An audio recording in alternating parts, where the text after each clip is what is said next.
This episode is sponsored by Property Filter. Find great deals faster.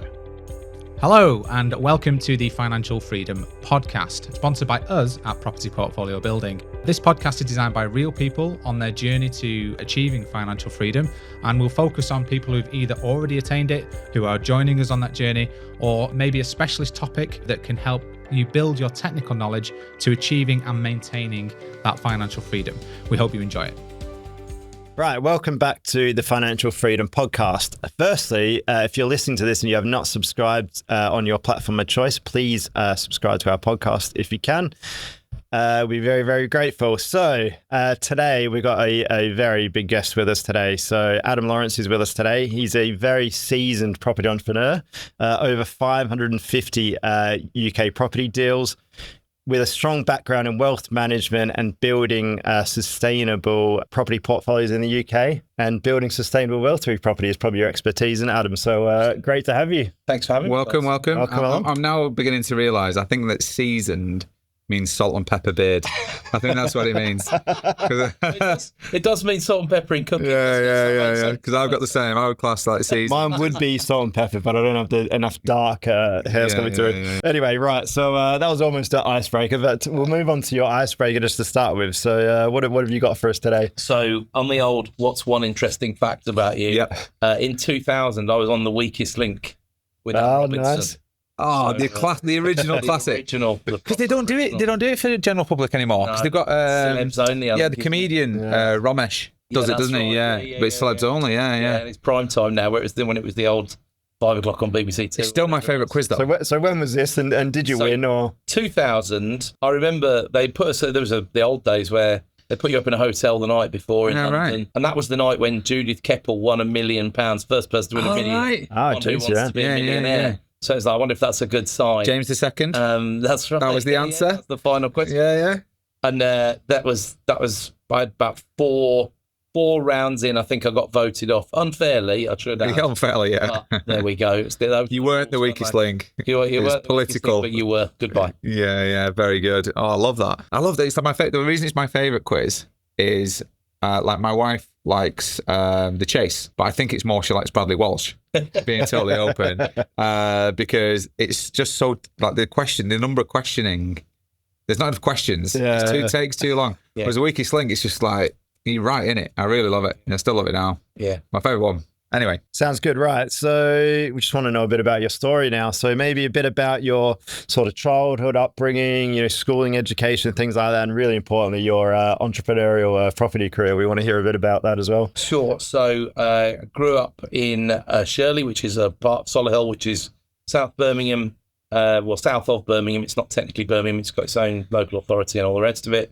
And apart from a couple of years living abroad, I've always been around there, really. So I live in Solihull to this day, which I like it very much. I think I was very lucky to be born where I was.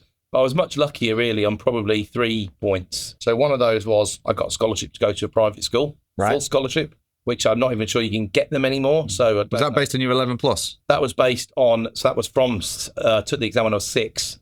So I went in at 7 to prep school. Right. And then in those days, you stayed at prep school till you're 13. And then I got another scholarship to the senior school. So that was incredibly lucky. And I think that the other bit of luck that pertains to that was my mum, when she didn't work when we were children, we were like one income, pretty traditional family of the time, of the 80s and 90s.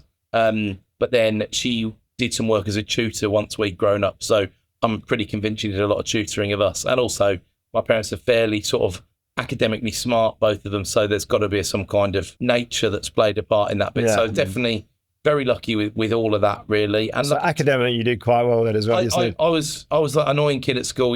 Ate the dictionary, swallowed the calculator, whatever they say. Yeah, which was good and bad at the same time because it just didn't really challenge me, and that was problematic. Right, the older that I got, I see the same in my own eldest son at the moment, and have tried to lean on him from my experience. You sort of reach a level, don't you? And you start rebelling against it a little bit, like because it gets boring. That's it. You get to that standard factory worker level that the school system produces. How were you with coursework? So I'm a ENTJ, if you're familiar with Myers-Briggs, That basically means your natural personality type is to do everything at the last minute. So I don't do everything at the last minute, but I have to force myself not to. So coursework would fit into that. Like when I did exams, love it. Coursework, piece of cake. It would be done. I mean, I was very aware of this when I did my master's degree. So when I had a dissertation, I was like, right, you're actually going to have to chunk it down into day to day, hour to hour, what you're going to do. Don't leave it till the last minute. And I didn't, but only because I know how bad I am and stuff like that. I'm like, right, got to do this one. Structure, I hate structure, but it's really good for me. So therefore, I love structure. Does that make sense? It does. That's absolutely. my personality type. A lot of people need it. I remember at school, my geography teacher saying to me, "You're my most frustrating student because you've got 2 A stars in your mocks, and you're going to get a C maximum because of your coursework." Because it was mainly it was weighted so heavily, 65-70% coursework for geography. And I just couldn't be bothered writing essays on volcanoes and that kind of stuff. I just didn't want to do it. So that was sort of up to 18. Got into Oxford University. More bit of luck, really. Into do PPE, so don't hold it against me. Philosophy, politics, economics is what all the politicians have done in the past. Although, was there anybody cool on your course? I mean, Rachel Reeves was in my year. Right. So was Matt Hancock, if you remember the rather handsy health secretary we had. The handsy health. Right. So you actually have a bit of a background into the political system and the people that move into that system. Unfortunate surname as well, by the way. Most people, more accurate maybe, depending on what you think. But it's one of those things. I wasn't a natural Oxford University student, stood out a long way. We were very much, my dad broken from the working class into lower middle class, and it's just a different world there. People have been to Eton and how I hadn't interacted. I went to private school, like I said, but a local independent school that was just nothing like it. You're there on merit, not nepotism, right? Well, exactly. That was the thing. But I didn't have a particular chip on my shoulder about that. But my problem was the challenge was set for me to get in, and I got in. And then when I was in, I didn't really, and if one thing I learned about goals when I was there, although I didn't necessarily learn it particularly quickly, but I have to set myself new goals if I don't, almost before I've completed the last ones. Whereas I had no goal. I thought I wanted to go into investment banking. I then heard a couple of my friends did intern. A couple of my friends who were much more motivated than me, got into internships in the first year, told me about it in this excited fashion about you have to get into the office at 6 a.m. having already read the FT, and it's, I went in one Friday and I didn't come out till Sunday at 2 a.m. and I just thought, well, I'm not doing that. That's ridiculous. Because you've got to really, and then I've learned about myself, you've got to do something that you really love. And I don't think I would have really loved it. And at the time, I just thought, there's good money. It's what everybody did at the time. Try and get into banking. You can't just rock up to work every day just despising what you do. It's just not. Well, you can. And you can be particularly good at that job as well. But you can put up with it for quite at a price for a certain amount of time. The price is high. The price is going to be very high. The price is high. Yeah, and for how long is the other question, isn't it? Because I think regardless of the price, I stopped doing it in 2020. So 20. You did about 20 years on it, I'm with you. A lot of investment bankers don't last past about 10 years in it, top as an average, But they burn them out and kick out the bottom 10%, and that's the game. Yeah. Well, that's the game in a lot of sales-based and revenue-based industries, to be fair. Rank and yank or whatever. So I came from a sector where we would hire 20 graduates, knowing that by the end of the 3 months, we'd probably have 5 remaining. So 75% churn was not uncommon, and it was just turning up. Half the battle was getting them to turn up at the right time, prepared. But it's same. I guess it's very similar. It's interesting because I think in these days, this day and age, turning up is still half the battle. Turning up, looking keen, being keen, ideally. Being keen. Literally, it's our second value. Yeah. We have 3 values in our business. Our second one is turn up and get shit done. Show up, get shit done. Show up or turn up, same thing. Right? Yeah. Makes sense. Yeah. Because like you said, that's one of the first basic things. But a lot of people do struggle with that, unfortunately, don't they? So came out of university, no clue what to do really at all. I did various things. I was a professional fruit machine player for about 18 months. Oh yes. So I used to work in bars, and I made much more money watching people lose money in the fruit machines and winning money after that. And then after a while, I was like, I don't really need the bar job anymore. It's not going anywhere ever, so I can always get another one if I need one. So I just did. So that. You will know the trick then. Well, 2000-ish to about. Right. Okay. Yeah. So the classic X0 bar machine. The red. You get the nudges. Yeah.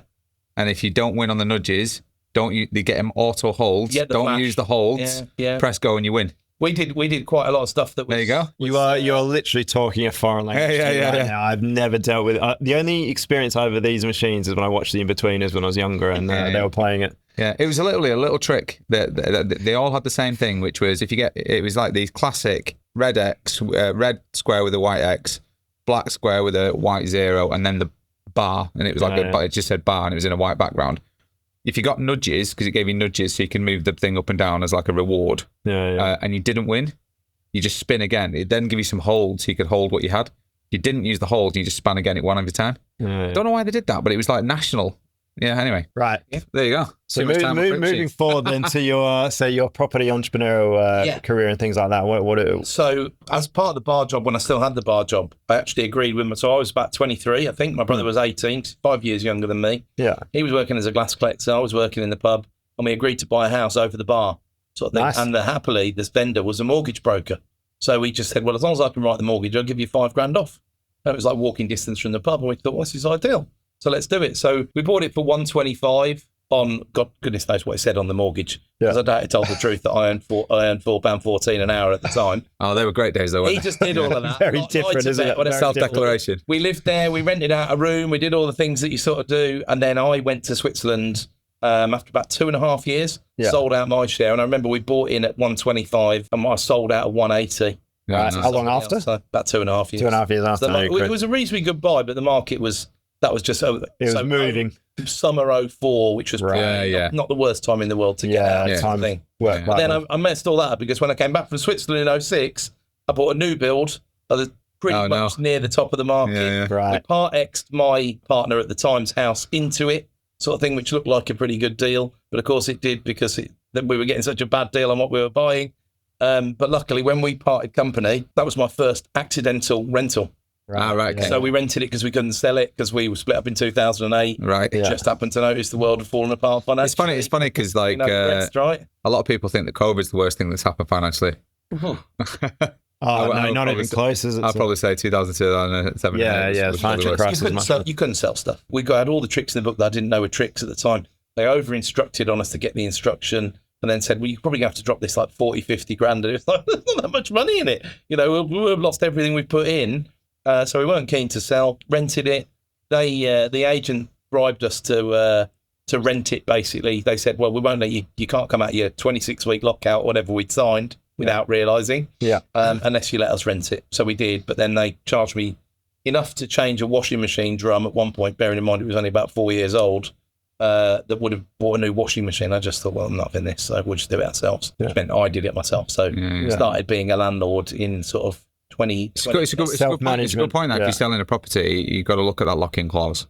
Oh, we don't sign anything over 12 weeks these days, really. But you can't really. I mean, some of them will have no lock-in because they're very confident. And look, that's on the basis that it's different for the likes of me, I think, as a professional. Because when you're something on the market, you want to sell it. You're not testing the water unless there's some kind of ridiculous reason why you can't get anywhere near the price, and you're not emotionally attached to the price. So if you need to take a 15, 20 grand haircut, you did.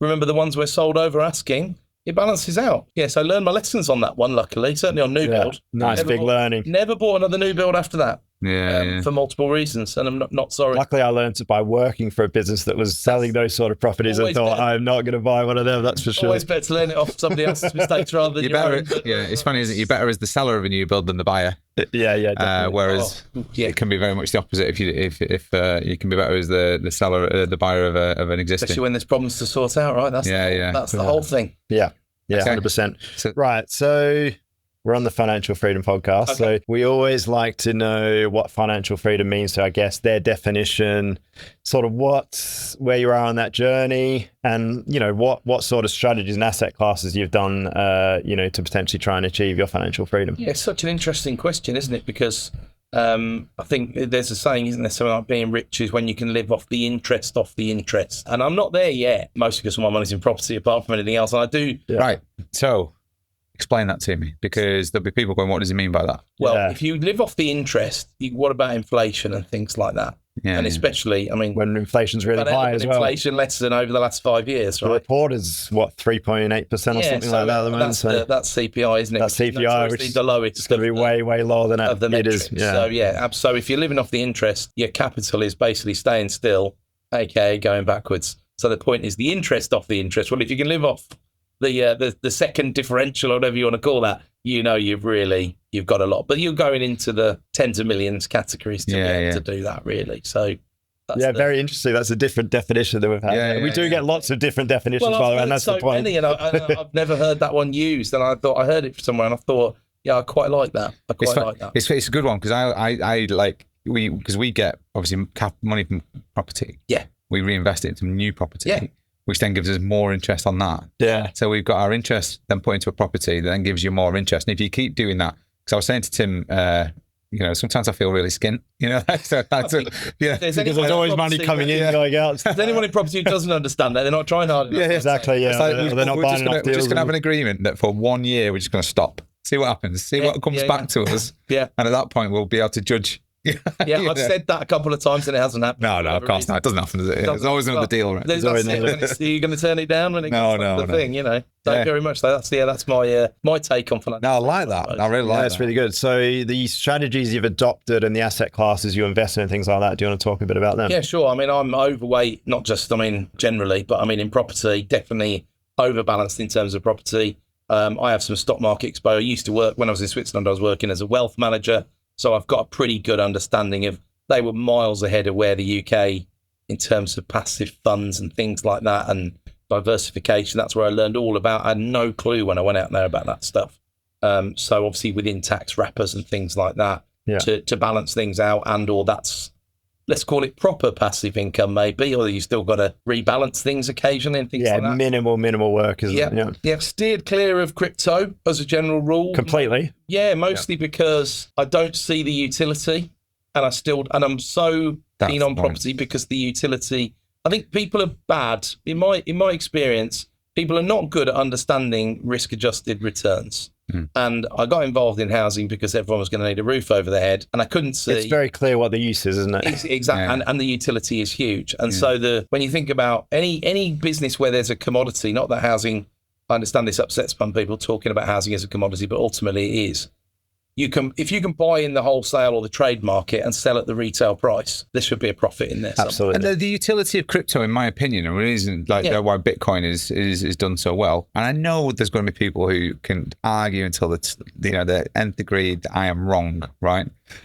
The utility of Bitcoin is because it's a limited number of Bitcoin. Yes, the supply and demand factors. That's what a lot of people so people buy it. And then other people want it. But there's also the people sell it. That's my problem because there is a technology behind it, though. Sorry. So blockchain and stuff. Blockchain, understand all of that. It makes lots of sense. But that doesn't make Bitcoin inherently valuable. No. It's only valuable as long as but then the value of it to the blockchain is much less than the value it is for the people that want it. Yes.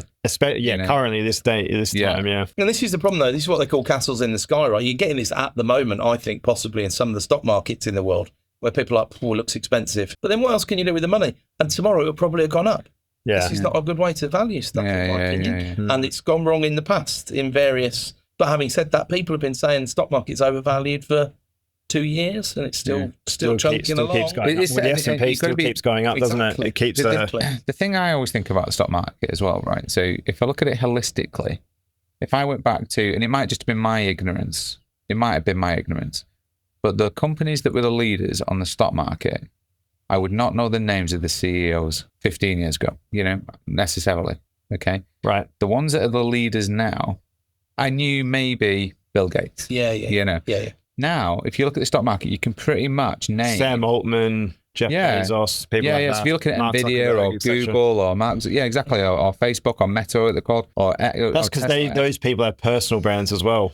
Is that why you... But I think that makes it sensitive. I think your stock it makes it more sensitive. You're evidentially correct, aren't you? Because if you look at Tesla, when Musk got stuck into politics, some of the stuff that was happening to the share price was solely politically motivated. Yes, now, absolutely. I appreciate that some people then decided, I don't want a Tesla because I don't want to be associated with what some people viewed as being relatively toxic at the time. Yeah. Share price tanked. Move away from politics, which he was told to do a million times. Did it after not so many days, share price went back up. Now you're talking about him because he's negotiated $1 trillion payout if he gets Tesla to be worth $8.5 trillion. Yeah, And I think in the wonder if they S&P want some HMOs in the north of England. So in the S&P 500, it's something like 90-something% of it is weighted in the top 7 companies as well. It's pretty horrific. Which a lot of that is technology sentiment, isn't it, with AI and things like that. So that is something to consider. So it's frothy. Before Tesla had the biggest one-day drop, Nvidia did. That's right, yeah. And I like Nvidia. I like the technology. I build my own PCs and stuff like that. So I'm very much into graphics cards and stuff. Yeah. So the utility of Nvidia is really high. But all it took was one competitor to bring out something that could compete on the processing speed and power of their primary product on a cheaper basis for their stock to just go biggest down. One-day drop in history. China have recently said, haven't they? We're not using any Nvidia stuff. In the same way that America said that about Huawei and forced pretty much the whole of Europe. Is that how you pronounce Huawei? I think so. I don't know. Yeah. But what else would you say? Huawei. I don't know. There's loads of different. Huawei, it sounds right. Yeah. Not sure. Let's roll with it. Right. It out. I'm going to flip back to property then. So if you looked at the actual type of properties you own and things like that generate your wealth, what do you mainly focus on? So I think the wealth bit is an interesting point of view, because especially these days, I think you get a very different. I used to look at things as, right, we've got sort of 3 broad types of properties that we'll have. All your dream stuff, for me, has always been 3-bed semis in great areas with great schools, right? They're very solid assets, aren't they? Super solid, super sticky tenants, very motivated to pay the rent, etc., etc. Good capital growth, right? They don't really yield enough anymore in most parts of the country. Because of interest rates and things like that, holding them is a luxury. Yes. And holding them at 75% LTV, it's not going to happen. So that gives you a few options then. Do you then run them as short let? Because then you can still hold the semi, but you're doing something else. So there's a trading business, and I do a little bit of that. Just about wipes its feet at market. If it has to go to market rent, because the thing is, you can't necessarily control how many other short lets there are around you and stuff like that. Then we would have like core engine stuff. So that would be your cheaper 2 up, 2 down, maybe 3 up, 2 down, sort of mid terrace that's all over the place in England. But I would be in the cheaper areas naturally, so that there would be yield. So decent yields, relatively decent cash flow. And terraces have performed okay as far as cap growth goes as well. So all mine have. When you look at it, there's not. Maybe some of that 3-bed semi in the nice school is more in my head than it is in the factual data, And then the cash cow sort of stuff, which would these days fall into, usually 1-bed flats because they normally yield pretty well, but I'm talking blocks rather than leasehold because the leasehold's a bit of a drag, as everybody knows. Or maybe it's let to a provider, let's say, and you're getting an enhanced rent, or you've just got a 5 or a 7-year lease. Yeah, long lease. Where you've got some guarantees in place. But those, when they're finished, and they're not necessarily finished at the end of that 5-year lease or 7-year lease or whatever, but we've had some of those now for, I think we're 11 years in, and we've had a few come back. And when they come back, you then look at, well, what we're going to do with it. It's not a very attractive let with fire doors with closers on and all the rest of it. It doesn't work as a mini-mo operated in the private market, at least not for my operation on my numbers. So then do you get rid of it? And if you do, how do you get rid of it? Because it's not that presentable for the open. So you either have to refurbish it a little bit. It's a really good point, isn't it? Because I was again debating with somebody last night, actually, at the PIN event in Birmingham, who was saying the benefits of the 5-year leases. I said, well, the benefit is in the cash flow at the time. Yeah. It's not necessarily in the unit that I own from a capital point of view. Yeah. And it's not necessarily when you hand it back. Because what do I do? So you all of that extra profit or whatever, because I've not designed it for something I can control. So I can't just go and rent it to necessarily another user type of that, because those lease providers are fewer. Different requirements as Whereas well. if the general market is bigger, right? That's the family. It's just people, working people or families or whatever it is, and I can target that market. That's a large market. So if someone hands it back to me, I can rent it again. And one of the things that I've been thinking about over recent times is when there's another election in this country, who will win, what will happen. Now the word HMO in certain parts of the press is being associated with, well, that must be asylum. Yes. and it must be illegal asylum. And these are all these jumps. They're just wrong. Yeah. But it doesn't matter about the facts because no one's looking for the facts. Yeah, They're just the believing what they're sentiment, told. The isn't it? sentiment and the stigma is like across all HMOs, isn't it? And like you and I know, there's a very big difference between your high-end professional HMO and one It shouldn't even be the same acronym. and one that might have ex-offenders or asylum seekers and things like The other that. side of it is as well, again, we got involved in some of that on the asylum side over 10 years ago. And at the time, we're really pleased. I think there's real good social purpose to this. Yeah, right? Yeah. And when I first heard about them this government wanting to close down the hotels, I thought, well, that'll be more needed for Serco and the likes and all the rest of it. But then when I thought, well, where the political sentiment is at the moment, do I want to be holding 60 or 70 HMOs that are leased to the Sercos of the world who have to policy give notice changes, and all the rest? And you just think, on the basis that you might lose 10% plus on the way out on what you thought it was worth, It won't be. all you've had is income.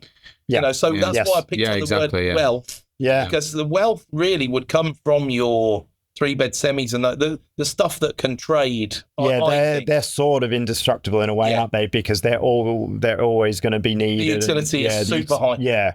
Right. And then if you look at what we've built over the last 10 years, we haven't built anywhere near enough 3-beds. Yeah. And and 2-beds as it goes. 4-bed pluses, plenty. 1-bed flats, okay. Yeah. In the middle, really. And there's a reason for that, isn't there? Because the 4-bed ones are the ones that retail at the highest sales value. Exactly. Executive detached, right? Exactly. So everyone's every right. single scheme. That's why the councils have had to bring in this social provision to every new development. Yeah. Because all that was being produced was 4+ bedroom well, that's schemes, right? right? But if you look at the right to buy and the replacement and things like that, last year I think they sold off about 7,500.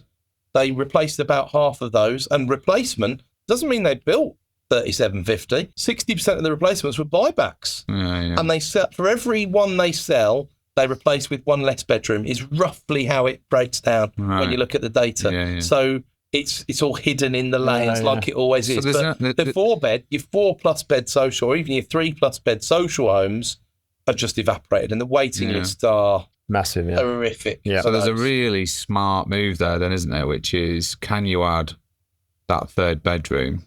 Oh, turn a 2 into a 3. I love things like that because that's always so worked. smart. That's worked before we were born, and it works today, and it'll work in 10 years. Because if you've got the classic, let's say it's even a Victorian terrace, let's say it's a big one, right? Yeah. Nice bay windows. Yeah. When you look at it, I automatically think HMO. Yeah. Right, automatically, right? Because it's normally a good footprint. Yeah. It can convert to a 5-bed with the existing footprint generally. Absolutely, yeah. But the reality is, if you've got that 2 receptions, large receptions, and a kitchen on the ground floor, you're going to have at least 3 bedrooms upstairs. At least. You might even be able to get 4. And the front room is always big, it's big, isn't it? Yeah. Double it could be 2 rooms. It's a really big one. So HMO is one option. Yeah. But if you then do that and you've got, say, 4 rooms on the top floor, it's much easier then to convert them to, back to bedroom. But depending where you're in the country, change your fire door. Some London councils are paying 3,500 quid plus a month for those. Yeah. So if you think that's no bills, no management really to think of, if it's that sort of setup with an FRI lease, with a decent lease, yeah. And then on the semis, you see, you drive down they used to put the dormer on the front. There's no dormer on the back. And I'm always thinking, well, you can just add a room here, because I agree that 3-bedroom space is underutilized. The utility of it is so important because it's such a good transition. Yeah. Because that's the traditional mum, dad, 2 kids. So your bracket of target market there is huge. Yeah. It's a huge target market. Yeah. And that's probably the most underutilized space right now in property. Sell them for top money. Totally agree. Right. This leads on really well to the next line of questioning, I think, actually. So just want to talk a bit of macroeconomics with you, because obviously you have the Sunday supplement that we listen to, the property proponomics. Give it a bit of a promo. How do we find this? So I was just saying to you guys earlier, I publish it on my LinkedIn on a Sunday morning. I then read it or ad-lib a bit, to be honest with you, live on YouTube. Try to do that on Sunday morning as well, but can't always fit it in. And then it gets uploaded onto the podcast platform. So you can find it on my YouTube. There's about 1,900 subscribers. If we can get to 2,000, I'll be grateful to everybody listening to this. Sounds good. It's called Proponomics. You get to Proponomics. Yeah. So we'll hope you get to 2,000 hopefully. We'll get to 500 first. And catch up to you. Right. So macroeconomics. So firstly, are you optimistic currently about the UK economy over the next 5 years? And what do you specifically see as some of the challenges, specifically in the property space? So I think I'm more optimistic than some other people because they're so miserable. Yes. But that doesn't necessarily make me technically optimistic. There's always ups and downs to everything, aren't there, in a way? So, Sure. So, but I think it's nowhere near as bad as a lot of people are making out. But there are some serious long-term structural problems that it's then how do you address, or who is going to address those long-term structural problems? And if I picked on Nigel Farage, because I had a leaflet through my door the other day with him pointing at me like that, poster from the Lord Kitchener or whatever it is from the World War II, you know, it says that you read some stuff and you think, well, look, someone's got to do that. That makes sense, right? Okay. And then it says, we'll cut your taxes. And you just think, what's the implications of that? Because the last time we tried that and we didn't think it through very well, we had a near bond yield meltdown. And that's a big problem for me. But is that I've got a lot of bond yield debt, right? But was that because all of that came in at the wrong time and what the planning wasn't right? So if you took Liz Truss and the timing that came in, inflation was very, very high at that point. So, you know, the plan to cut taxes and do this and that quite quickly. There are a lot of people that say the policies are right as well, by the way. Well, right policy, wrong time. Yeah. Right policy, wrong time, and wrong... I think you've... Too quick. Yeah. Too much too quick, in a way. I think there's a huge problem with that. I think the biggest... I don't think that's why everything happened in the way that it did at all. As usual, it's a bit of a mainstream narrative that's crafted. Yeah. With people with agendas, usually. I think that the chief problem was there's checks and balances in place for the finances of this country, and they just ran a truck over them and said, we don't care about the Office for Budget Responsibility. I mean, listen to the words that you're saying. You don't care about being responsible with the budget. So bond investors around the world hear that and go, well, we're not holding those, are we? Get out of the UK. Just get out of there. You're just absolutely turned over by that. So the thing is, if you look at Thatcher's policies, when Thatcher came in, top rate of income tax that you could pay, I think, was 83%. And the top rate of capital gains tax, 98%, because Dennis Healey had said, we'll squeeze the rich till the pips squeak, right? That's famous. That is crazy, isn't it? 98%. So when they cut, you are talking like taking the tree down. It's a massive shift. And they didn't have the OBR to think about, and they didn't have an independent Bank of England. They didn't have all of that, right? And we know that didn't work because we all probably know what the Laffer curve is. You know, you tax them too much, you get less money. It obviously happens all the time. Which seems like that's potentially the scenario currently, because that's a very good point. That so you tax them too much, you get less money, right? And this is why I had a rant the other week about this, and he's like, I don't often talk about politics, especially in like the wide forum. I wrote an absolute essay. Nobody can read it. It's too long. Don't go and read it. And it was just me. I got about halfway through and gave up. I was like just ranting about it. But at a fundamental level, the current government don't seem to understand the difference between a percentage and actual cash. Right? You know, like a fundamental level. It's like, if you put this percentage up too high, I'm going to stop doing this. Or I'm going to work out ways to reduce employ that. more people overseas, or move my business overseas, or move completely. And you're going to get less of this, you know? Well, to be fair to my former fellow student, I think they have tried to do things like they need to cut welfare. They know they need to. They haven't gone about it the right way. You could argue that, but they haven't got the support of the MPs behind them. Whereas the welfare state is a huge problem. Yeah, it's a real millstone. So isn't it? if I see Farage hanging around in sort of 2027, 2028 with a chainsaw like Milei from Argentina, I'll be quite pleased about that, to be honest. But the question becomes, is there enough political will? You now live in a country where 50% of people contribute to the tax system and 50% of people are net withdrawers from the tax system. And of course, fair few people of those retired. But that's the reality of the situation, right? Only 1 in 2 people. And I think the last time I looked at this, because I don't really spend enough time looking at these things, is it's literally a 5% swing would change the economy on its head. So it's 5%. That's all they need. In a growth perspective, you mean? Yes, if you've got a bell curve of that 50%, if you move that to 55% contributing, 45% withdrawing, humongous. Massive. Makes the difference is so big. The OBR had published a paper that they do every 6 months or so that basically talks about the next 50 years of the economy. Normally just everyone's like, yawn, what's going on? This time round, change of government and all the rest of it, they said, look, basically we're screwed, which they've been saying that for years. So there wasn't much new news in there, but you need to sort out the health of the nation. You need to, in fact, they mentioned climate change. Climate change is absolutely minimal in economic impact compared to the other two things in the report, which is the health of the nation and productivity. Yeah, and if you haven't got your smartest, brightest, best people working on productivity and your best tax policy working on productivity, you have not read that paper. Yeah, but on the productivity factor, if you're supporting generally business, small business, medium business, or business in general, that will then create more tax, which will then support the health. Well, I'd imagine one of the most, possibly, Farage would say that really by having, it's called moral hazard, isn't it? Yeah. If you've got a welfare state, socialist health service that sorts everybody out, there's free at the point of consumption, then people aren't as bothered about looking after themselves as they would otherwise be. Then someone else would say, well, not sure about that, Nigel, because look at America, where the safety net is nowhere near as good, and people are not necessarily doing it. There's big issues with big food and all loads of mental health issues. Loads of stuff that probably tax needs to help out, but tax won't do it. Tax won't do it on its own. But, I'd have Chris Van Tulloken in somewhere talking about ultra-processed stuff and taxing it. And America's the only place in the world where I've seen literal schizophrenics begging on the streets. Yeah, they're provision for stuff like that. And it's really bad. I know.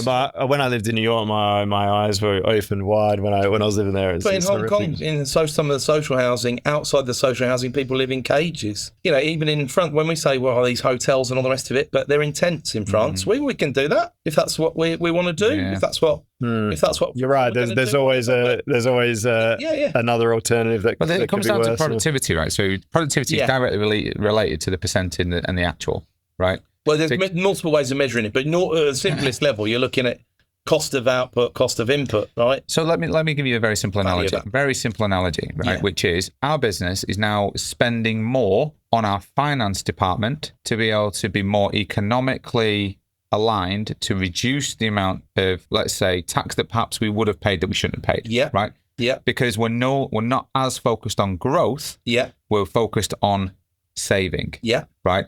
That's productivity change. That's a productivity shift. And we're only an SME, right? Yeah. So if you multiply that by the number of companies in the UK, because of those policy changes, because of those improvements on ENI and, those the higher rates, whatever, we're now forced to look at, right, how do we reduce and how do we do, and that takes time away from the productivity of growth. And that is the fundamental, right? And also because of the world we live in, we're not tied geographically for a lot of roles now because they can be done remotely. Obviously, we've got really, really good team in other parts of the world. So it takes people away from local jobs. And there's other issues like national where am I hiring? Increases and whatever that affect those this time last year, this person might have been a UK role. Now it's not a UK role. Yeah.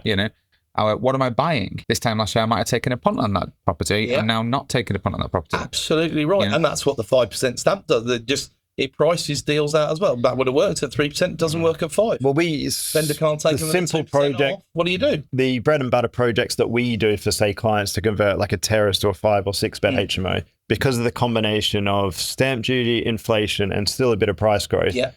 Suddenly, you need an extra 20 or 30K we worked out for the same sort of deal in our areas than 12, 18 months ago, just because of those ingredients. So Stop the podcast now. This episode is sponsored by Property Filter. Property Filter is the #1 property tool for today's property professional.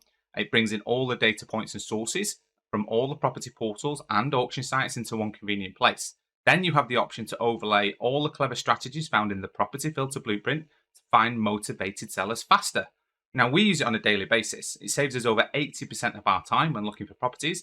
And if that sounds like something that you want in your lives, please go to register.property-filter.co.uk/PPB, which is the discount code for this podcast.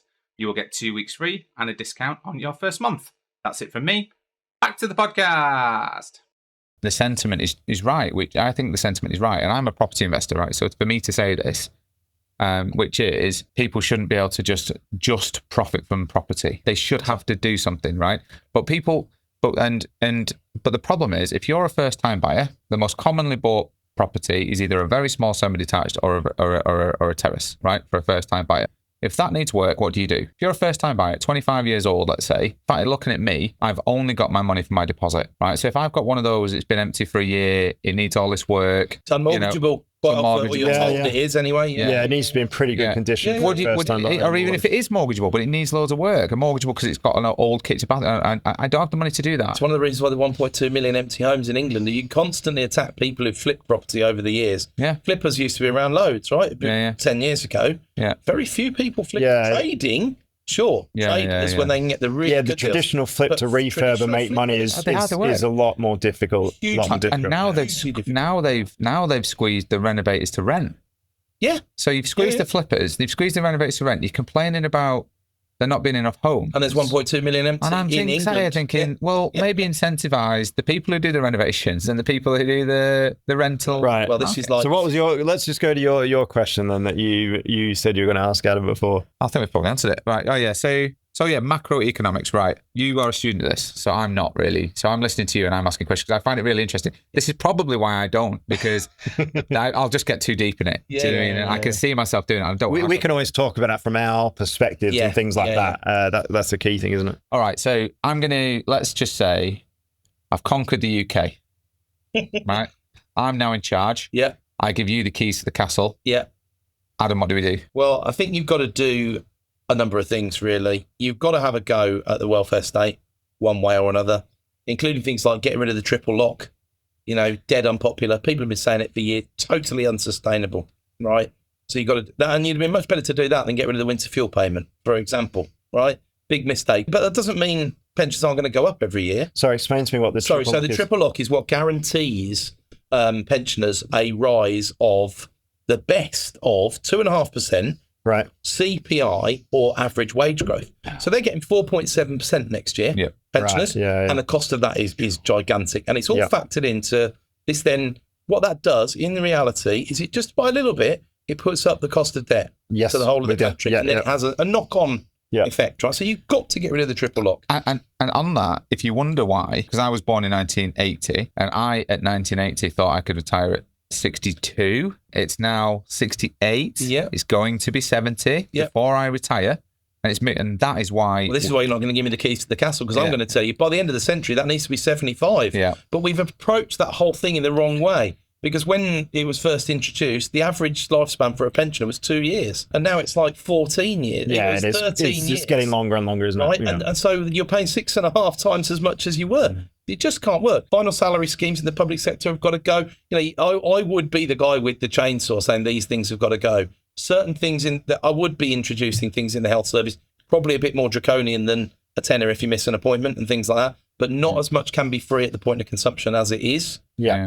And you're going to have to work out and obviously probably rely on the charity sector, rely on the third sector to make sure this doesn't go completely wonky. But you get these huge costs that ramp up as people get older, apart from anything else. Yes. I'm not advocating euthanizing old people. You know what I mean? They put their money into the system in good faith and all the rest of it. But the way, if you ask the average, certainly our sort of age or maybe a bit younger, they don't think they're ever going to get a state pension. So show them a path to a sustainable state pension, which means they can relax, but it will create some jobs that make the most of experience for people who are 50 plus, because at the moment, up to 25, 30 graduates are struggling. People over 50 are struggling. You need a workforce that can work till 70. Comes back to the health thing. And pile some money into productivity, for goodness sake. And when it comes to saying what's happened on growth and all that in terms of, you know that regulation needs to be cut in certain areas. They do not understand the housing market. Not at all, do they? That's so bad, isn't it? Right? Yeah. Them lots do not understand the housing market, right? So actually sort the regulations out that you need to. Yes, good stuff with planning and all the rest of it, but more needs to be done, right? And they need huge investment in social housing. Like you said, it shouldn't just be about profit, right? Social housing, the only entity that can build social housing is the government. Yeah. Because they're the ones who get the benefit if people are off benefits, working, producing more for the economy. And goes back to your 55-45 point. Right? And it's like you say, if it's relied on developers to do it, they need a profit to do it. So, of course the government can't blame them for not building when they can't build it for a profit. And this filters back to things like the bond yields. And if you're a pension fund and you can get 5.5% for 30 years, that's more than you need to pay your members of your scheme. So you don't need to take any risk. You don't need to fund private equity or this or that or startups or anything. Don't bother.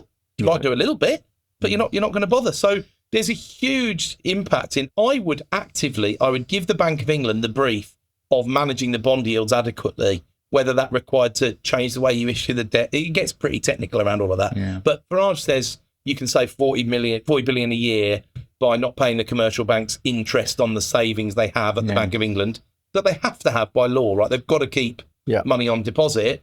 That's not really true, because if you took it all away, they would probably lose 10, 15 billion of it, and they would seek to recover 25 to 30 billion of it by either paying savers less or charging us more to borrow money, which again would impact everybody. So there's no real free lunch here, but you need and you need to show you've got I would say, look, half of what an arbitrary figure, I wouldn't say half, I'd do the numbers properly is what I'd do, but half of what we grow by, we can spend that extra next year. The other half has got to go back into paying back some of the money we've had over COVID and all the rest of it, so that we've got a future for our children and our children's Reduce children. the debt, Otherwise, we've got no future. And when people feel they've got no future, the brightest and the best go to the universities, get the degrees, then leave the country.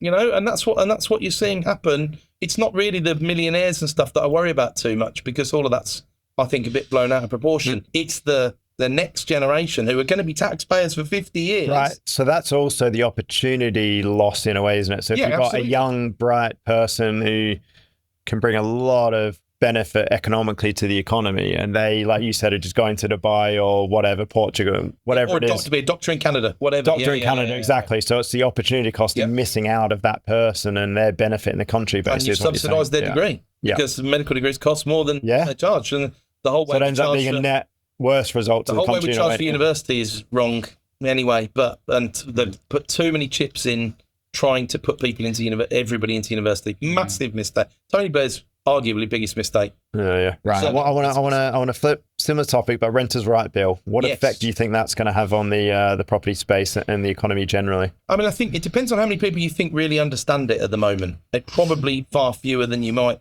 expect, because we're all immersed in it and all the rest of it. I'm not overly worried, because a lot of it looks a lot like what the laws have looked like in Scotland for the last 8 years.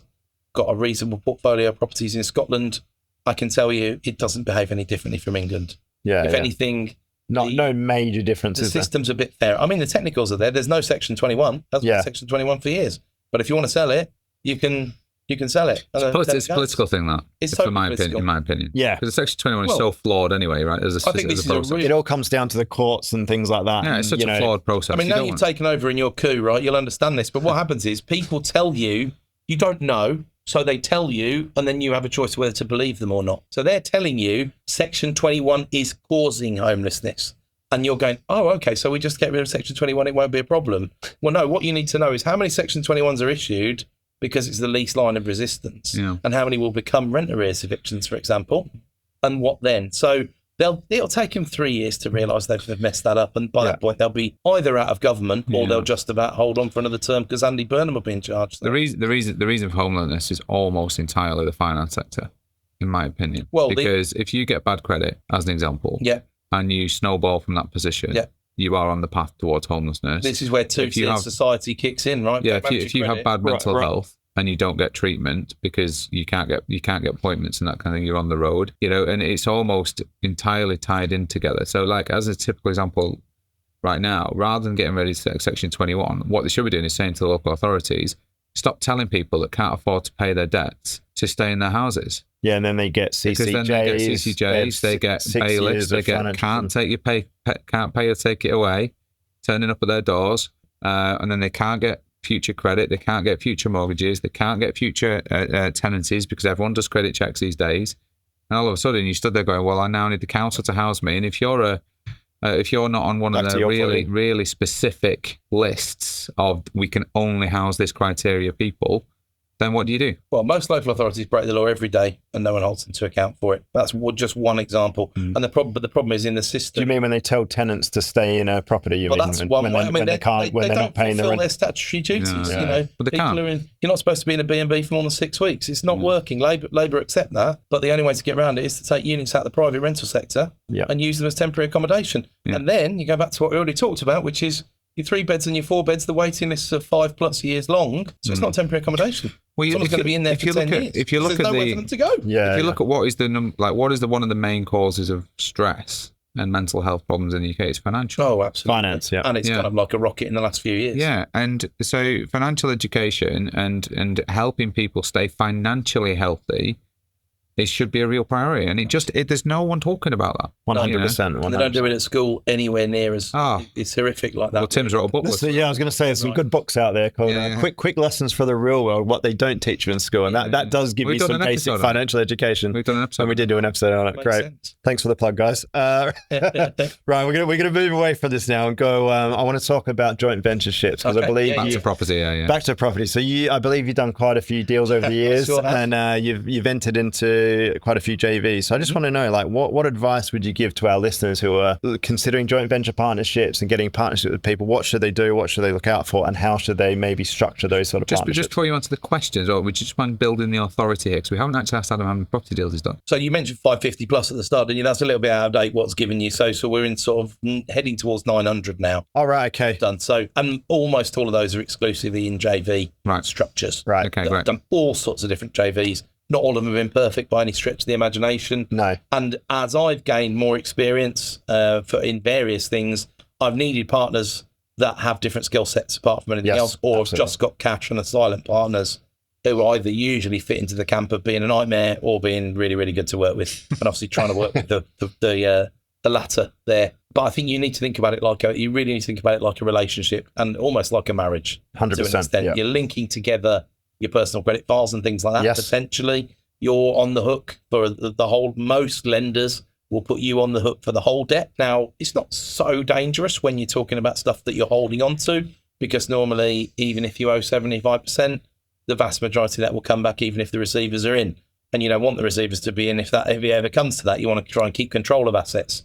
So be prepared. And I've gone in with a very flexible attitude towards, if someone wants to sell, right, I'm going to facilitate that. I'm not going to stand in the way to that. So you then sort of have to put your own interests second to an extent. Yeah. And you're thinking more about, I've done a lot of deals because I'm quite good at putting myself in other people's shoes. And that includes my JV partners. So what's driving them? What do they want? At some points in time, I've worked with and still have worked with people who are 30 years older than me. Different drivers. Yeah. Right? Different time in their life, isn't it? And some of them have wanted to exit while we've been working together. And I've always said to myself, well, okay, when that happens, that's what it is. It's not ideal. If you're buying and selling within a few years and you were looking at a stable rental portfolio with the frictional costs you've got with all the rest of it, you're not going to make anywhere near the money you would have done if it had gone on for 20 years, like you showed in the plan in the first place. But that's what it is. So take the money and move on, sort of thing. But yeah, take it very, very seriously and understand you don't want your partner to be the same person as you. You've got to add value. They've got to add value, and you've got to have regular, very honest, ongoing conversations. Good communication is a way to put it, isn't it? Well, I mean, that's just so important in everything, isn't it? Yeah, it's very, very basic, but we do talk to people sometimes. Turn up. It's basic. Yeah, turn up, get shit done. Yeah. But we have talked to people who've had joint ventures that haven't worked, and typically they'll just say, I can't even get hold of the person anymore. Comms are broke down. I can't find them. Yeah. Don't hear from them. Same with the tenancy. Right? Yeah. A lot of similarities in all that. But what you said before a little bit, I think you started with like skill sets is very important. I think a lot of people miss that initially with joint ventures because they go, right, I just need the money. He's got the money. Let's go. Yeah. Whereas like they might not be that compatible together. They might have a good long-term relationship for various reasons and things like that. So if you listen to lots of successful people talk, you'll hear them say, won't you, that it's saying no. It's what you say no to that defines you. And that's the same thing. It takes quite a lot of stones to say no to money, for example, but unless you've got people throwing at you left, right and centre. But you've got to do it sometimes. And what do they want? And what are their expectations? Like I say, if you, in the worlds where you've got 5% stamp and then maybe a little bit more and building work's expensive and all the rest of it, right? You better be holding this for a few years. Otherwise, it wasn't worth doing it. You might as well just left it in the bank. Yeah. So when you say expectation, it's like, right, we're intending to hold this minimum 10 years, 15 years, 20 years, something like that from the outset. Because I know we've had sort of those discussions where it's like, right, these that we're doing minimum, say 10 years, but then after that we could reassess if we want to keep it or whatever. Yeah, and I think that's exactly the right sort of time horizon. And the stock market really is the same like that. It should be, and people don't always look at it like that. But those are your time horizons that you want to be considering. 10 to 15 years is a good level of time that you've got generally a decent bit of capital growth and things like that. And what I always think, there aren't many 10-year periods where you wouldn't have done pretty well. Yeah, especially when you're going in like an entry like today where actually inflation's kicked property prices down in real terms since COVID. Yeah, the last few years, yeah. There's probably more Bit of pent upward up, isn't momentum. there? Yeah. Absolutely. Yeah, I agree with you. There is some pent-up demand. So Definitely. it's a good time. It's a good time to be getting in, but that's a good time frame to be. Oh, But I always find interesting the difference between, if you look at a 10-year model and a 15-year model, those last 5 years do a lot of legwork. It's compounding, isn't it? Oh, if you've got, it is magic, isn't it? If they bring in this no stamp duty lower than 500k and then this one above, you watch those 400 grand houses jump to 500 grand overnight. Yeah. Right. So you raised that very, very good point, actually, because I've sold my first relatively long-term property. That was 14 years. Most of the work in that growth was the last 4 years. So if I sold after year 10, made a minuscule profit. That new build I told you about way back, I sold that last year. And it very similar. Most of the legwork was last 4 or 5 years. So amortize that. So listen to compounding. Everyone talks about it, but let it do its work. Basically, very good advice. Right. Add in the odd pandemic. Add in the odd pandemic and financial crisis and all these sort of things. And no houses are being built. And, Yeah. So in your entrepreneurial journey, I want to know maybe something that you're most proud of or something that you're really happy that you've achieved. And then also I just want to know some of the biggest challenges or things that have gone wrong or something like that people can maybe learn from our listeners. So I think the proud one is easy, really, because I'm in a fortunate position whereby I can be involved in a not-for-profit. And I've got a property that I own with a couple of JV partners. I try and keep the story as short as possible. I went there for a site visit. It's commercial property. Yeah. And there was a lot of people upset, clients of this service and the staff of a service that were a tenant. And I said, what's going on? Just happened to see this on the day. And they said, we're all being made redundant and they're closing it down. And I thought, I knew about this service. We already gave them a pretty cheap rent. I thought, there's no way this service isn't viable, right? So it turned out that the tenant, who were a big nationwide charity, anchor tenant of the site, were pulling out of the entire county, right, of daycare services. That's what this did, daycare services for adults with learning difficulties and things like that, right? So I said, well, what's going on? Hunted down the consultant who was doing the work for them and basically said, why is this going wrong? They said, well, they've got like 5 layers of management and bureaucracy and blah, blah, blah. So I said, right, well, in that case, maybe we can take it on. And we managed within under 2 months to recruit someone and be able to keep the staff and keep the customers who were saying things like, we've got nowhere to go if this closes, it's a disaster. And since we've had it, we have more than trebled the size of it in a couple of years. And it's it'd be a great business, but it's a not-for-profit, but it's a fantastic achievement, and there's so much to be able to rectify the staff who work there, they do it for the cause, you know what I mean? The clients, they wouldn't have anything else. But in the world we live in, all it's done is the local authorities closed down more sites because they said, you're really good at this, you look after everybody. So we did it, but okay, if that's what we've got to do. So that's the proud bit is easy. Stuff that's gone wrong, there's just too much to choose from, really. But I would say, what's the bigger mistakes that people can learn from? I've bought stuff sometimes in order to get other deals and things down the line. And some of those have been okay, and I've probably been a bit lucky, and some of those have not been so good. So here's one that we made within the last sort of 12, 18 months. Couple of flats, don't really do anything around London and the southeast because the yield's not really there. These 2 flats were super cheap. We're talking like 60, 65k, right? Which sounds stupidly cheap, doesn't it? Yeah, for they down had south, works done. On Google Street View, there was roof works being done. But what happened was the freeholder, this is only found out after we'd bought them because it was a very, very fast deal. The freeholder had basically taken the money and not done the work, not got the work completed it. Yeah. So the roof still needed doing, and the freeholder's still a crook, basically. So what are you going to do? Are you going to litigate against them? Are you going to do this? This is years of pain and cost and all the rest of it. Or are you going to say, you got me there, guys, well done. They're going back into auction. Get on with it, see what happens, and let someone else try and fix it who's local. Such a good point, isn't it? Because we lost money on those 2 deals. It's such a good point because like the phrase, you can't make an omelette without breaking eggs. Yeah. So you don't realize what that is until you start really trying to do stuff. Yes. Right. And when you start really trying to do stuff, you are going to come up against the people who are happy and will sleep at night to take your money and run away. Right, whatever that looks like, right? It happens in all industries and all walks of life. And you can't not trust anyone because then you won't move forward at all. You won't do anything, basically. And then you've got to, your attitude towards that was, well done, you got me on that one. Yeah. That is the only attitude you can have. because otherwise you're just never going to do anything, are you? And also it's just that learning to go, right, I learned so much just from that one mistake. That's never going to happen again. Hopefully I can tell other people to learn from it as well. Well, that's it. And the rule we put in place was, instead of, well, a leasehold's got to be really cheap for us to buy it and it's got to be a cash cow, which was our old rule, a new rule became, unless the freeholder is a local authority or a housing association or someone big enough to be doing their obligations. Because the problem with these small blocks is they're not performing their obligations. And then you're stuffed. So I was like, so that's changed now. So now I don't care how cheap it is. I mean, obviously, if it's 20 pence in the pound, we'll buy it and flip it into an auction. But on the basis that's probably not going to happen, just won't deal with litigation. Just talk unless the only winners are the lawyers is such a true, it's a trope, isn't it? But it's such a true phrase. Drawn out process as well. Such a true phrase. Unless both sides have got loads of, we've got a couple of friends who are litigators, and their average case, they work offshore. Average case takes 10 years.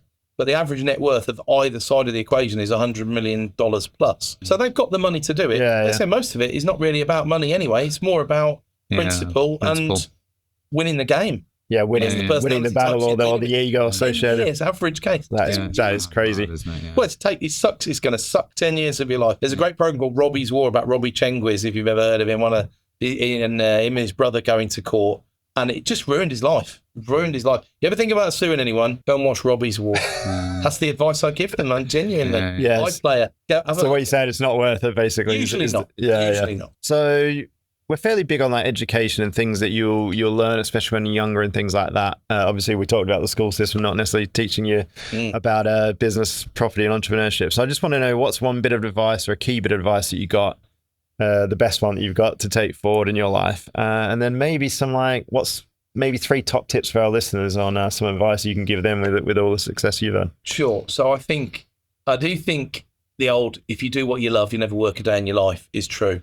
So at least try and do that. If you can't, 20 years was incredible. When you were saying earlier, 20 years is something you didn't really like very much.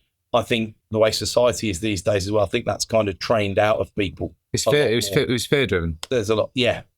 Which ultimately takes different tolls on people. And there's lots of people in property who've been in corporate and just desperate to get out because they hated it. And so try and do something that you really enjoy, but it's also got to be economically viable to an extent.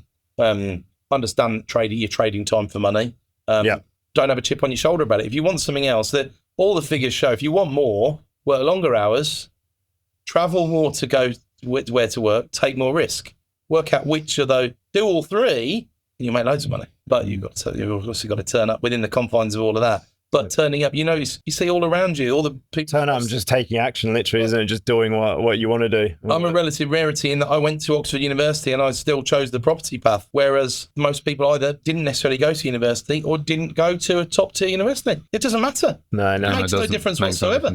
No, which comes back to the educational system and stuff as well. But in terms of tips, I think make sure you've got your expectations managed. So if you're going to do this I'm not a big fan of. This is why I said what I said about financial freedom, right? So you've got to earn $3,000 a month and then you're all right, sort of thing. Because, well, you're not. Depends how you look at it, doesn't it? If your optimal cash flow is $3,000 a month when everything's going right, well, how much can you actually rely on every month? How are you building reserves? You can't then spend that £3,000 a month. So take a different viewpoint. Try. Warren Buffett's old adage was, save half of what you earn. Not that easy to do, but the earlier you start, the easier it is. Well, the more you do it earlier as well, it's easier it will get. And you don't expand your lifestyle. If your true life cost is 75% of your income, then you're not saving half of what you earn. As you get more, as more comes in, as more comes under your field of view, as you get a bit lucky, you just get a bit older, you get promoted, you do whatever you're doing, capital growth, rent goes up, etc., etc. Try not to expand into it. Yeah, just keep your lifestyle at a similar sort of level, but build more wealth. The temptation is there, isn't it? Consumerism temptation. Well, that's it. And don't get sucked into the social media. The big car on the big watches, the stuff that's on lease and the £1 lease option places. Just go and buy a cheap car for cash from someone that you can, Look, social media works for you. You don't work for it. Right. And I learned that years ago and coined that phrase myself. And that changed the way I looked at the whole thing. So I engage with it on my terms. And if you ever feel yourself thinking like it gives you a negative emotion, just stop doing it. Because it's so hooked into all our brains. Absolutely. It's really, really difficult to control because it's taking over your subconscious. All those smart guys at the top of the S&P, they have big things about what's going on in your brain. Yeah, they really cut out. Dwell time and attention is the currency. Well, look out. You are Those CEOs talk about signal and noise, don't you? I've heard that term quite a bit, and they cut out all the noise and if it's free, you are the product. Yeah, exactly. Yeah, exactly.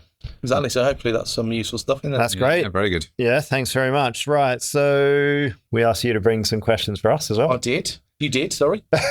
What have you got? What have you got? It was both the questions were similar really to you guys in terms of your backgrounds before this. One of them was about, I think, was for you, Tim, in terms of day to day today. Yes. What do you enjoy the most, and what do you enjoy the least about what you're doing at the moment? So, very good question. So at the moment, what we do day to day. So I enjoy. So I'll bring this back actually, because like my career in general, the work I've done, I've always generally enjoyed the work. So I've always worked in a similar space. I'm not like someone that's gone from being a doctor to property and things like that. I've always sort of worked in the space.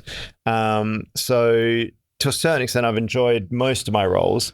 What I didn't enjoy working for another business was the lack of flexibility in a way. And also like I was doing projects around the country. So I was forced to travel around and go to them. I had my set 4 weeks a year for holidays and that was it. I couldn't just, drop of a hat, like book a flight to Australia the next day if my parents were sick that easily. So it's more those things I didn't like rather than the actual role. What I do really enjoy now is I'd say the purpose of the business and the purpose it gives me as well. Because ultimately, and we talked about the other day, there's a lot of businesses that drain people's wealth. So hopefully, we're doing our best to, make people's lives better, give them more cash flow, give them more property wealth, all these sort of things. So every day I get up, like it's sort of like there's a relatively good feeling. I mean, obviously there's things day to day. We don't enjoy 100% of everything we do we? There's always things that, and obviously you can get other people to do that, which obviously it took me time to learn that as well. But yeah, I'd say generally it's the purpose of everything it involves. And I actually enjoy business and property and stuff like that, so it doesn't really feel like work a lot of the time. Well, that's the key. Definitely doesn't feel like work when we have these nice podcasts and great guests coming in as well. But and similar question, especially if we're going to go back in time, was more over your whole career really, because you've been involved in hands-on and building projects and things like that. Well, that was Tim actually. Tim's building projects. I was sales. I've been purely construction building projects for a while. What did you enjoy the most? I mean, you kind of said a fair bit about what you enjoyed the least. I think probably so. Yeah, I think it would be unfair. In fact, I'm going to it's unfair of me to say I didn't enjoy any of that 20 years because but the thing was, I really enjoyed not only the sales and doing the deal, but it's the service part, right? So if I felt like I'd done a good job, and at the end of that, the client was unhappy because of they just didn't value the service, right? So if you look at a recruitment space, what you're doing is you're spending your time to identify talent and then move that talent to wherever it needs to be to work the job. So we had a bit of a bigger job than just finding it. We had to move them around the world and so on. So when you actually had a client turn around and say, "Oh, this has been super," and then it felt like you weren't just taking away from them, you were adding value. Right, it wasn't just a fee. It was adding value through that thing. But it was rare. It was the 10% of the time, not the 100%. Like not the 90%. So most of the time, it was your fees are high, or recruitment is an industry where you could just do it yourself, or that kind of thing. Now it's completely the other way around, because our business makes money, and we do great property deals, and I love that part because I like the sales part, I like the deal part, I like the deal, I like the celebration of the deal, and I still love that now, right? So that part hasn't gone away. So of course, it's the best bit. So I still love all of those things, but the reality of the outcome is, like as Tim was saying, the purpose is we're changing people's lives in every facet. So we're creating jobs. So I think we worked out that we've got 130 people paid last month through our business. Most of them love what they do. Most of them love what they do. They love working for us. Great. They love the really values of the organisation. Really they love the day-to-day. The tenants, we're changing the game. So the tenants are getting better facilities. They're getting better quality. We're breaking mental ceilings because of that. Not because we're charging more just because we can. We're breaking, people value the service. Exactly. So the tenants have got to love great places to live. And we're changing the game, because I lived in some really bad properties growing up, right? And the final one is the people who we serve at a fundamental level, the clients. We are increasing their wealth, changing their lives, and decreasing their dependence their financial dependence on a salary. So there's no losers in that, in my opinion. Yeah. And that purpose to me is, it's just great. It is great. That's what I love, secondary market rather than new build, right? Because you're taking properties that people wouldn't live. None of those things would be true. And you're turning them old into empty stock. So we wanted to do a video at one of the properties we're about to complete with a client. It's been vacant for 10 years. And it is full of, it's almost a biohazard. So we're going to do a bit of a joke, like, stealing family homes. Stealing family homes. Yeah, we're going to walk in and go, family, where are you? Get on the soapbox about that. Very little of what we've had a big problem. It's not like I compete with first-time buyers. No. It's a fair point, actually, because it is underrated, but these are generally empty, derelict, underutilized properties that are getting brought back to use, whether it's a business, tenants, whatever. It's bringing something back to a certain extent. We all see some horror shows, right? Yeah.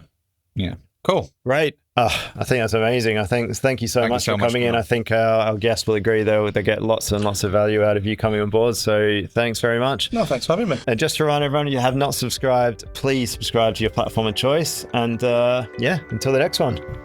Bye for now. Bye for now. Thank you once again for joining us on the Financial Freedom Podcast, sponsored by us at Property Portfolio Building.